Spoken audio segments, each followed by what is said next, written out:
Picture an impact strong enough to kill a human instantly. A force over 1,000 gram, a fighter pilot blacks out at 9. Now picture a creature for whom that same impact is just breakfast. It slams its head into a tree 20 times a second and walks away fine. This is a woodpecker, the bird you've heard in the forest, tap tap tap like a jackhammer. Every day, it hammers its beak into solid wood with full force, thousands and thousands of strikes. Any single one of those would give the rest of us a severe brain injury. The woodpecker does this for life. And here's the miracle. No concussion, no after effects, no headache, no brain damage. A bird the size of your palm casually withstands what would put a human in intensive care. How is that even possible? Nature clearly knows a protection secret we haven't figured out. And it turns out we already borrowed that secret from the woodpecker. It's hiding in your bike helmet, in the box your new phone shipped in, and in the black box an airplane is built to survive a crash with. This is the story of how a forest bird's head taught us to protect the things we value most. First, why does the woodpecker put itself through this at all? Tasty grubs and beetles hide under bark that's lunch. To reach them, it drills into wood. And drumming also marks territory and calls a mate it's the bird's version of a song. So head slamming covers both food and communication for the woodpecker. Without it, it doesn't survive. Now, the scale of the madness. The woodpecker delivers roughly 20 strikes per second. Over a day, that adds up to thousands. The beak accelerates for an instant and slams into solid wood. With every single strike, its head takes a brutal load. To understand how brutal, we need to talk about G-force. Impact force is measured in Gs. 1 G is ordinary gravity, what you feel just standing on the ground. 2 Gs, and you feel like you weigh twice as much. That's sudden braking or acceleration. The faster something stops, the higher the G-force and the harder it hits. For a human, the limits are modest. A fighter pilot in a tight turn starts blacking out at 8 or 9 Gs blood drains from the brain. A serious head impact in a car crash is tens, maybe 100 Gs, and that's a major concussion. Hundreds of Gs is close to a death sentence for our brains. Keep that number in mind. Now, back to the woodpecker. With every strike, its head experiences over 1,000 Gs. Let that sink in, over 1,000. More than 100 times what knocks out a fighter pilot. And it happens 20 times a second, day after day. By every measure we have, this bird shouldn't be alive. Here's the paradox in all its glory. A load that would destroy a human brain is just routine for a woodpecker. Which means there's something in its head that we don't have some clever system that absorbs this brutal impact. Scientists wanted to understand exactly how it works, and eventually they took it apart piece by piece. In 2011, researchers Yoon and Park published a mechanical analysis of woodpecker drumming in the journal Bioinspiration and Biomimetics. They didn't just admire the bird, they broke its protection down into individual physical components. What compresses, what flexes, what dissipates energy. They turned a marvel of nature into a readable engineering blueprint. They treated the woodpecker's head as an engineered structure. There's an impact, and there's energy that has to go somewhere. If that energy reaches the brain, you get an injury. So the task is to intercept it along the way. Absorb part of it, spread part of it out, dissipate the rest, and it turns out the woodpecker has an entire toolkit for exactly that. The woodpecker's defense isn't one single part. It's a layered sandwich of several. Each layer handles its own share of the impact, the beak, a specialized spongy skull bone, and a long hyoid bone wrapped around the head. Individually, they're just bird parts. Together, they're a brilliant shock-absorbing system. Let's go through the layers one by one. The first line of defense is the beak. It looks rigid as a nail, but that's deceptive. The beak can flex slightly on impact. Barely at all, but enough to dissipate some of the energy right at the source. The beak takes the first hit and softens it slightly, protecting everything behind it. The trick is that the beak isn't uniform. It's hard on the outside and slightly more pliable inside. Because of that, the impact doesn't bounce straight back into the head like a sharp echo, it gets absorbed and spread out instead. Already, at this very first stage, some of the dangerous energy is dissipated before it ever reaches the skull. But this is only the first line of defense. The second layer is a specialized bone in the woodpecker's skull. It's not solid and uniform as you might expect, it's porous, almost spongy. Picture a dense microscopic sponge made of bone tissue. This structure works like a built-in shock absorber. It compresses under load and soaks up the impact before it can reach the brain. Why spongy rather than solid and hard? Because a porous structure has thousands of tiny walls and gaps. Each tiny wall compresses slightly and absorbs a small piece of the impact energy hundreds of microscopic shock absorbers all at once. A solid, rigid bone would just transmit the impact straight through. The sponge eats it instead. The third layer is the most unexpected. Woodpeckers have a long hyoid bone that supports the tongue. But in a woodpecker, it's extraordinarily long. The tongue runs back, wraps around the back and top of the skull almost a full loop. It's as if nature wound a safety strap around the bird's head. And that strap also does protective work. This bone, wrapped around the skull, acts like a seatbelt or an elastic brace. On impact, it cinches around the head and spreads the load across the entire surface, preventing the force from concentrating in a single spot. The force gets smeared across the whole skull, and force that's spread thin is far less dangerous. And here are all three layers in action. The beak dampens the impact at the point of entry. The spongy bone absorbs it like a shock absorber. The hyoid bone spreads the leftover force across the whole skull. Each does its part, and only a tiny fraction of the original force ever reaches the brain. Not a single hero, a coordinated team, that's the whole secret. The key question with any impact, where does the energy go? It doesn't just vanish, conservation of energy still applies. It can either travel into the brain or get intercepted and converted into something harmless. Slight deformation, heat, vibration in the walls of the spongy bone. The woodpecker chooses the second path. It doesn't resist the impact, it digests it. Now the big misconception lodged in our heads. We assume that to protect against an impact, you need to be as hard as possible. Armor, metal, concrete. The stiffer, the safer, right? Sounds logical. Except it's fundamentally wrong. And the woodpecker shows us why. Imagine slamming your head into a wall. Now imagine falling onto a thick foam mat instead. Same impact, opposite outcome. A hard wall instantly bounces all the energy right back at you. Rigid materials don't absorb impact, they reflect it. The harder the barrier, the sharper and nastier the rebound. Hardness is a poor defense. The whole trick is in deceleration. Speed itself doesn't cause injury, how abruptly everything stops does. The longer the stop takes, the gentler the impact feels. That foam mat stretches the deceleration over a fraction of a second and saves you. The wall ends it instantly and injures you. The woodpecker instinctively stretches every strikeout over time. Which brings us to the central idea of impact biomechanics. What matters isn't withstanding the force at all costs, it's intelligently spreading and dissipating the energy, smearing it across an area and stretching it out over time.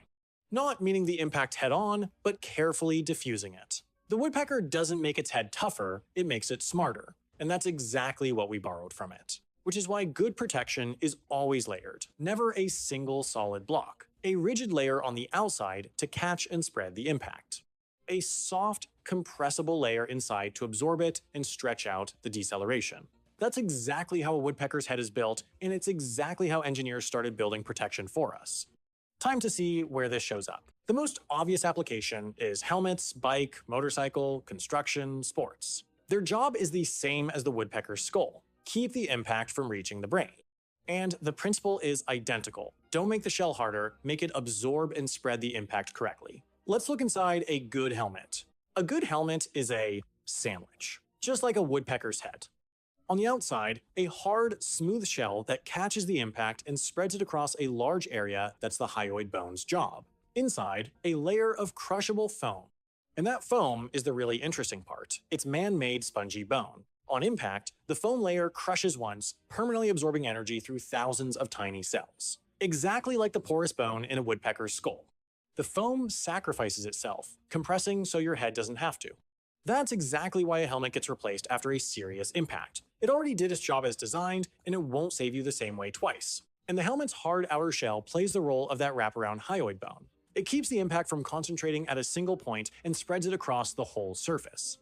Underneath, the foam quietly finishes off what's left. Hard outside, soft inside, two parts, two different jobs. A helmet is basically a woodpecker on your head. And once again, it all comes down to time. Without a helmet, your skull would stop against an obstacle instantly, hence the injury.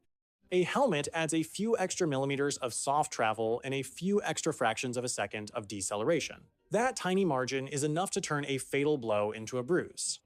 The woodpecker showed us how to buy those life-saving instants. Modern helmets push the idea even further. They now include extra layers that absorb not just direct impacts, but rotational, twisting forces, the kind that are most dangerous for the brain. Engineers are essentially adding more woodpecker layers, each tuned for a specific job. The better we understand impact, the smarter our protection gets. But it's not just heads that need protecting. Think about how much fragile technology surrounds us. Phones, laptops, cameras, delicate electronics. One sharp impact during a drop or a rough delivery, and an expensive device turns into junk. Engineers apply the exact same woodpecker principle here, except now they're saving a circuit board instead of a brain. Think about how a new gadget arrives. A box. And inside it, molded inserts, bubble wrap, foam corners. That's not just there to stop it from rattling around, it's deliberate, multi-layered protection modeled directly on a woodpecker's head. A rigid outer box spreads the impact, a soft inner layer absorbs it. Same physics, same sandwich. If a box of electronics gets dropped or thrown around during shipping, the impact lands on the packaging, not the device itself. The soft inserts compress and stretch out the deceleration, absorbing the jolt. Only a safe fraction of the impact ever reaches the fragile components inside. Your phone arrives intact for exactly the same reason a woodpecker's brain stays intact. And the more expensive and fragile the cargo, the more serious this protection gets. Precision instruments, medical devices, lab equipment travel in specialized shock-absorbing cases with multi-layered cushioning. Engineers calculate exactly how many Gs a device can survive, and tune the layers so a real-world impact never reaches that dangerous threshold. And now, the major leagues of impact protection. An airplane's black box. This device records all flight data and cockpit conversations, and it has to survive when nothing else does in a plane crash. Whether it survives, the impact determines whether we ever learn the cause of a tragedy. The forces a black box is engineered to withstand are staggering. A ground impact at thousands of Gs, the same numbers a woodpecker handles, except now it's a matter of life and investigation. Add fire, pressure, water. This box has to come out of that inferno intact, holding onto the memory of a flight's final minutes. And it does. And it's protected using the exact same layered approach. Inside, the recording medium. Around it, a shock-absorbing layer. Beyond that, heat insulation against fire and a rugged steel or titanium casing that spreads the load. The same familiar sandwich, again rigid outside, absorbing inside. The woodpecker's lesson, pushed to the absolute limit of what's possible. A helmet on your head, packaging around your phone, a black box in an airplane's tail, what could they possibly have in common? The underlying principle. Don't meet an impact with brute rigidity, intercept, and dissipate its energy layer by layer. The same trick protects a bird's fragile brain and the recorded memory of an entire flight. But let's be honest, the woodpecker is an inspiration and a clue, not a finished blueprint to copy blindly. Its defense is perfectly tuned for one specific kind of impact, sharp, direct, along the axis of the beak. Engineers have to defend against far more varied and unpredictable impacts. Nature handed us the idea, humans had to do the rest of the engineering. And the woodpecker itself isn't protected by bone alone. Scientists still debate how much credit goes to precise head movements, the brain's tiny size and low mass, and how it sits inside the skull. A small, light brain survives an impact far more easily than a large, heavy human one. So anatomy alone doesn't fully explain it. The real picture is messier than a tidy diagram. And that's perfectly fine. Nature was solving its own problem, keeping one specific bird alive, not handing us a finished instruction manual. Our job is to spot the underlying principle in its solution and adapt it thoughtfully to our own problems. The idea of layered shock absorption turned out to be pure gold. The details, engineers fine-tune case by case. So what did we really take from the woodpecker? Not the literal beak, not the literal bones. We took the strategy, don't be hard, be smart. Break the impact into pieces.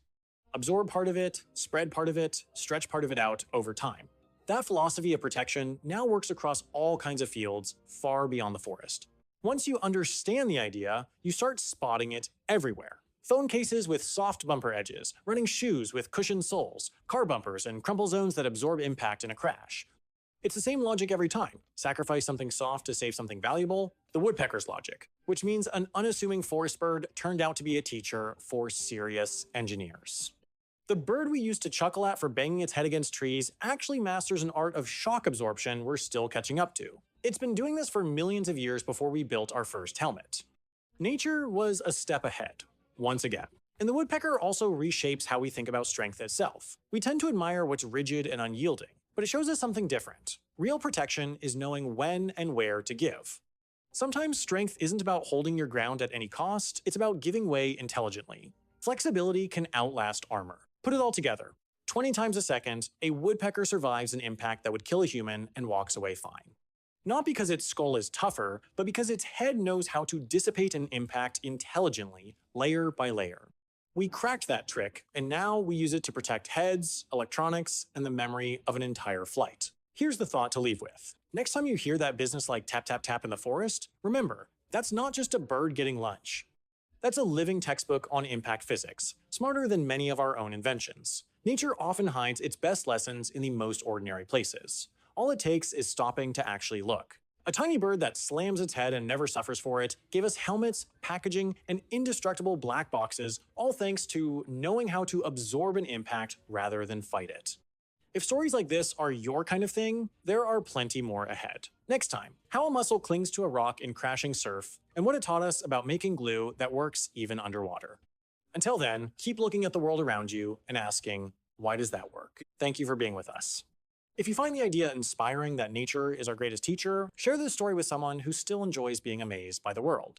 We're already preparing the next one, because nature still holds so many secrets waiting to be discovered. See you next time. Subscribe.